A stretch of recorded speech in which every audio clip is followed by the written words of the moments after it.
ថ្ងៃនេះបានចេក2ស្ទងបងប្អូនអរគ្នាចាចេកចាស់ហើយមានលេខទុំតិចតិចហើយចេកនេះគឺចេកកមូនមួយស្ទងហើយនឹងចេកពងមាន់មួយស្ទងចាហើយចេកកមូននេះបងប្អូនហើយកាប់មកមិនបាញ់ទឹកវាលាងអញ្ចឹងទេគឺអត់ជ្រះទេវាសុទ្ធតែចៃហ្មងបងប្អូនចាបើសិនជាយើងលាងនៅដៃលាងអត់ជ្រះទេហើយបាញ់នេះនិយាយថាក្បាលម៉ូទ័របាញ់នេះគាត់តែដាក់ដៃទៅឡើងឈឺដៃបងប្អូនចាទឹកវាខ្លាំងហើយបាញ់អញ្ចឹងទៅវា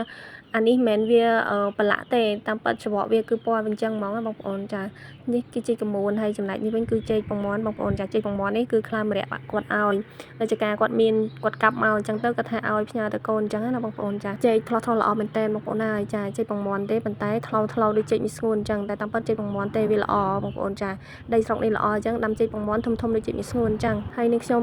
កាប់ពីស្ទងនេះមកគឺរៀបចំដាក់ទៅផ្ញើកូនណាបងប្អូនហើយកូនខ្ញុំឲ្យតែគាត់ទេមកគាត់សួររកតែចេកកមូនដែរបងប្អូនហើយគាត់សួរថាម៉ាក់មានចេកកមូនចាស់ទៀតអត់អូនចង់ញ៉ាំអីចឹងណាចាឥឡូវអត់ចាំយូរទេបានចេកកមូនមួយស្ទងហើយទួននឹងម្រ័ក្សមកថាងបានផ្ញើទៅកូនហើយខ្ញុំមានចេកពងមាន់មួយស្ទងដែរយកទៅផ្ញើកូនទៅដាក់បាន2ស្ទងហ្មងទៅចាអញ្ចឹងក៏បាន2ស្ទងផ្ញើកូនបណ្ដោយទៅបងប្អូនឥឡូវកំពុងតែរៀបចំដាក់កេះឲ្យបងប្អូនចាបានមកកេះពេញបុកតែម្ដងចាចេក2ស្ទង